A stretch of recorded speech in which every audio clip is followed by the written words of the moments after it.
يا أيها اتقوا الله قد فاز المتقون. قال الله تعالى في كتابه العزيز بعد أعوذ بالله من الشيطان الرجيم وذكر فإن الذكرى تنفع المؤمنين. صدق الله العظيم. Bagi Tuan Imam Bilal Muslim Jatuh Kuasa Surah Muslimin dan Muslimat, mudah-mudahan kita semua dirahmati oleh Allah Subhanahu Wa Taala. Alhamdulillah, kita dapat sambung kembali kuliah tafsir kita. Masih lagi dalam surah Al-Jumu'ah. Kita sampai pada penghujung ayat yang keempat, kan?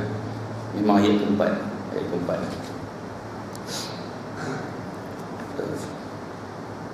Mohon maaf atas kelewatan. Allah Subhanahu Wa Taala berfirman, A'udzubillahi minasyaitonir rajim. Dzalika fadlullah yu'tihi man yasha' wallahu dzul fadlil 'azim. Yang demikian itu, yakni pengutusan Nabi Muhammad sallallahu alaihi wasallam adalah limpahan kurnia Allah, diberikan kepada sesiapa yang dikehendakinya, dan sememangnya Allah mempunyai limpahan kurnia yang sangat besar. Baik, Allah utuskan Nabi Muhammad ni, Allah kata inilah yang limpahan kurnia. So dengan diutuskan Nabi Muhammad itu adalah kurniaan Allah yang sangat besar. Kita tak nampak diutuskan Nabi Muhammad ni sebagai satu kurniaan. Kita nampak kurniaan ni mungkin rumah besar, gaji besar, isteri besar. Kita tak nampak yang kurniaan ni adalah Nabi Muhammad. Diutuskan Nabi Muhammad itu adalah satu utusan yang ataupun satu kurniaan yang sangat besar. Sangat besar. Dan kita juga tidak lihat bahawa Islam dan iman yang masih ada dalam diri kita ni juga adalah satu kurniaan yang sangat besar. Berapa ramai di kalangan manusia walaupun diutuskan Nabi, maka mereka masih lagi tidak beriman. Maka bersyukurlah bahawa tuan-tuan, kita menghargai nikmat kurniaan Nabi SAW kepada kita. Sebab tu tuan-tuan, kenapa Nabi ni dikatakan sebagai satu kurniaan yang besar? Kalau kita tengok masyarakat jahiliah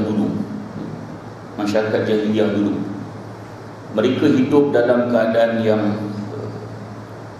sangat teruk, dengan berzina, merompak, pelbagai lagi. Bila datang Nabi dengan membawa ajaran Islam, Islam mampu mengubah masyarakat jahiliah ni kepada Islam. Di jahiliah ni bukan masyarakat yang bodoh, jahil ni bukan bodoh. Abu Jahal, yang kita panggil Abu Jahal tu, orang Arab mereka memanggil, musyrikin Makkah ni memanggil dengan panggilan Abul Hakam. Abul Hakam ni orang yang bijaksana. Cuma di sisi orang Islam, tuan-tuan, kita panggil Abu Jahal. Masyarakat dia panggil Abul Hakam, orang yang paling bijaksana. Jadi cerdik ni, Abu Jahal ni orang cerdik. Tuan-tuan berpuas dan sekalian, dipanggil jahil ni kerana menolak kebenaran. Dah kebenaran, diutuskan Nabi, tolak juga. Ni orang jahil. Tuan-tuan berpuas dan sekalian, jadi bila diutuskan Nabi, maka masyarakat ni berubah daripada yang hina jadi mulia. Mulia ni kerana apa? Kerana Islam yang Nabi bawa. Masyarakat Arab kalau mereka tidak menerima Islam, mereka akan hina. Oleh kerana mereka terima Islam lah, maka mereka menjadi mulia. Tuan-tuan, sebab itu Sayyidina Umar ketika beliau jadi khalifah, kemudian pada ketika itu Palestin ni dikuasai oleh orang Kristian.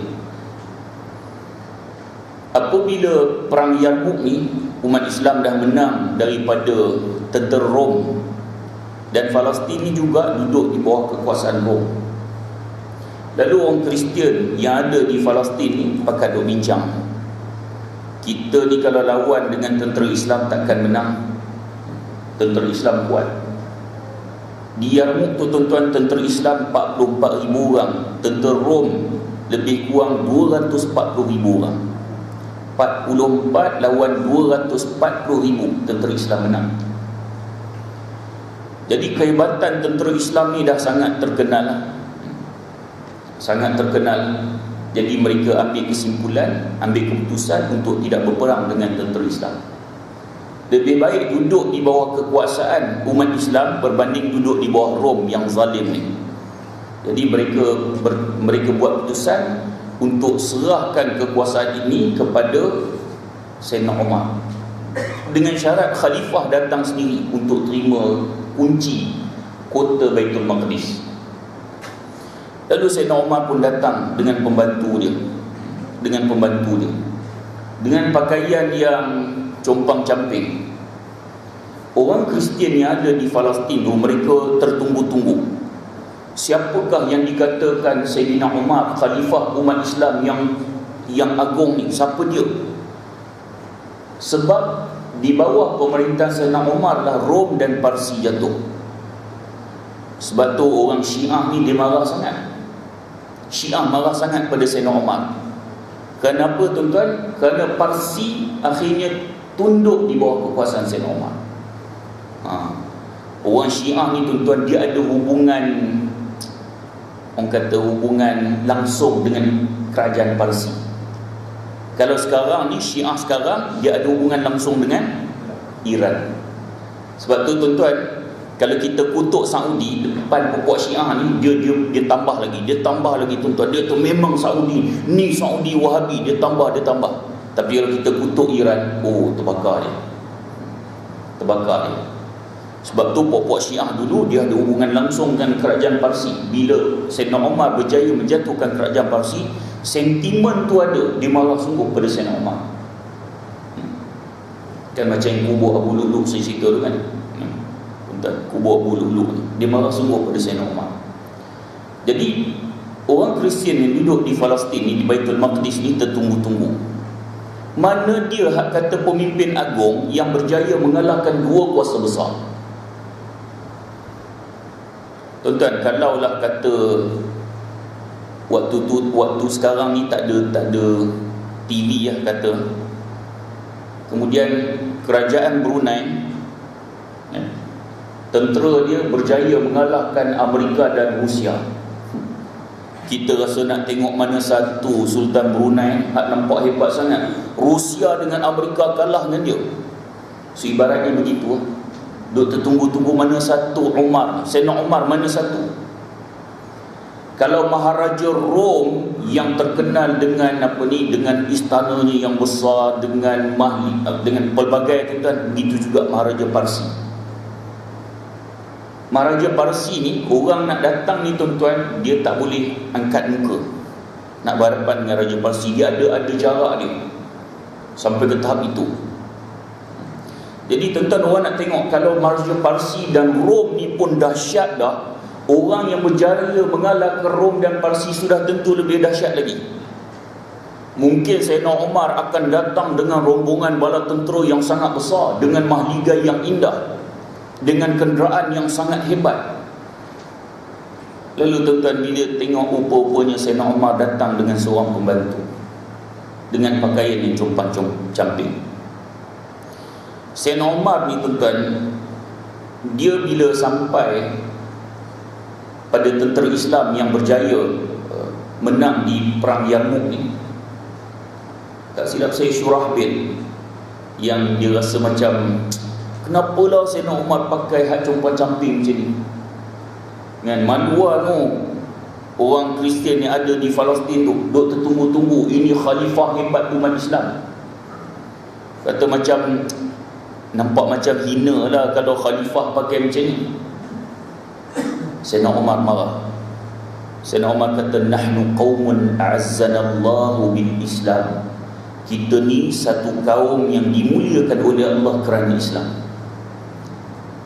Bukan kerana pakaian, bukan kerana harta benda, tetapi kita dimuliakan oleh Allah kerana Islam. Siapa yang mengharapkan selain Islam sebagai sumber kemuliaan, Sayyidina Umar kata azallana Allah, maka Allah akan menghina kita. Jadi kalau kita mengharapkan sumber kekuatan, kemuliaan itu adalah Islam, Allah akan bagi kemuliaan. Tapi kalau kita nak kemuliaan tu dengan selain Islam, Allah akan hina kita. Jadi tuan-tuan, sebab tu bukan pakaian. Biarlah orang Kristian yang ada di Baitul Maqdis duduk tunggu macam mana Sayyidina Umar, itu tak penting. Yang penting ialah Islam itu sendiri. Ini kata-kata Sayyidina Umar yang sangat terkenal. Kita ni tuan-tuan, kita rasa kemuliaan ni dia, kita nampak yang mulia ni orang yang ada pangkat, orang yang ada kedudukan, orang yang pakai kod. Kita template tuan-tuan, template. Kalau pakai kod cerdik, tu template kan. Takat pakai kod bubuh kat kambing pun boleh.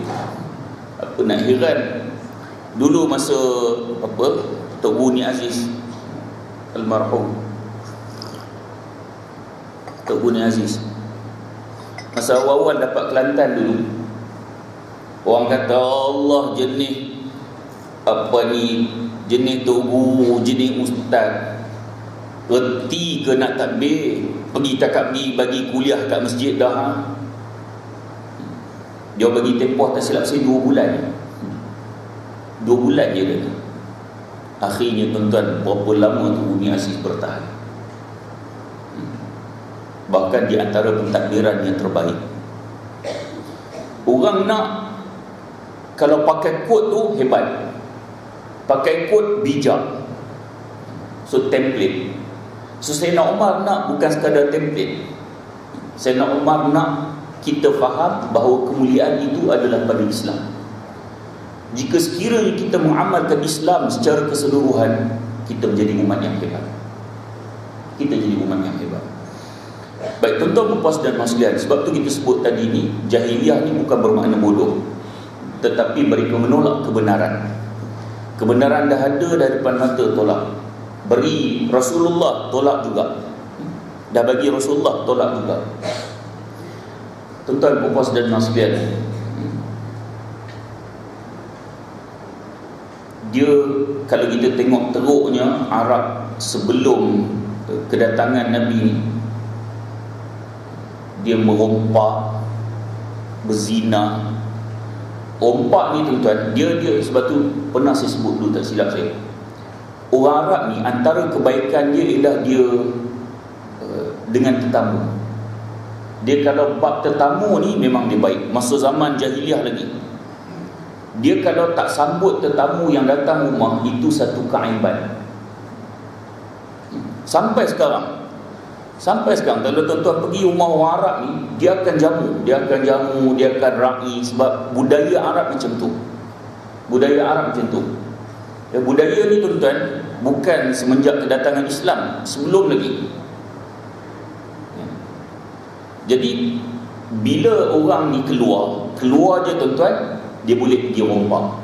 Sebab waktu tu bukan tetamu dia dah. Walaupun tadi dia layan macam-macam, saat dia keluar dia boleh pergi rompak. Sebab itu bukan tetamu dia dah. Tuan-tuan, begitu juga berzina, minum arak, bunuh anak perempuan. Berzina bukan semua orang lah tuan-tuan. Bukan semua orang. Macam Hindun, Syiah kata Hindun ni wanita zina. Syiah kata. Dan dia kata Muawiyah bin Abi Sufyan ni, sebab Muawiyah ni anak Hindun, jadi dia kata Muawiyah ni anak zina Hindun, dengan lelaki mana pun tak tahu. Ni Syiah punya ni tuan-tuan. Mereka sangat membenci Sayyidina Muawiyah. Jadi tuan-tuan puan dan sekalian, Hindun ni dalam sejarah dia bukan wanita yang jahat macam berzina ni. So tidak semua masyarakat Arab, musyrikin Arab jahiliah ni bukan semuanya berzina. Kalau kita dengar bunuh anak perempuan juga bukan semua. Dia ada kelompok-kelompok tertentu. Kalau semua bunuh anak perempuan, tak ada generasi, kan? Termasuk Sayyidina Umar sendiri bukan orang yang membunuh anak perempuan. Yang menuduh Sayyidina Umar bunuh anak perempuan ni adalah Syiah yang kata Sayyidina Umar ni bunuh anak perempuan. Dalam sejarah, Sayyidina Umar tak bunuh anak perempuan. Masa Sayyidina Umar masuk Islam, Sayyidina Umar dah ada 3 orang anak, Abdullah, Hafsah dan Abdul Rahman. Abdullah, Hafsah dan Abdul Rahman, 3 orang anak dah ada dah. Jadi Hafsah yang kahwin dengan Nabi ni, masa Sayyidina Umar masuk Islam, Hafsah dah ada. Kalaulah Sayyidina Umar jenis bunuh anak perempuan, dah tentu Hafsah tak ada. Baik. Jadi Syiah yang duk memburuk-burukkan Sayyidina Umar. Maka tuan-tuan puan-puan dan sekalian, cuma saya duk tengok, kalau dulu mereka hanya bunuh anak perempuan, tapi kalau sekarang ni tak kira, kadang-kadang anak lelaki bunuh, anak perempuan pun bunuh, kan? Oh, jauh lebih dahsyat pada zaman jahiliah dulu.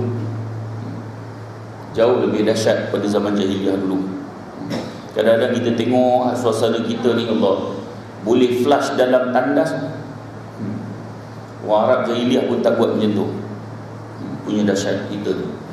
Jadi tuan-tuan, sebab itu Allah kata, dengan kedatangan Nabi ni ada satu limpahan kurnia yang sangat besar, dan diberikan pada siapa yang dikehendakinya, dan sememangnya Allah mempunyai limpahan kurnia yang sangat besar. Allah bagi siapa yang Allah kehendaki. Orang yang Allah tak kehendaki, Allah tak bagi. Tuan-tuan, adakah Allah zalim? Itu persoalannya. Dah Allah nak bagi kat dia, tiba-tiba dia masuk syurga, seronok lah. Allah tak nak bagi kat dia.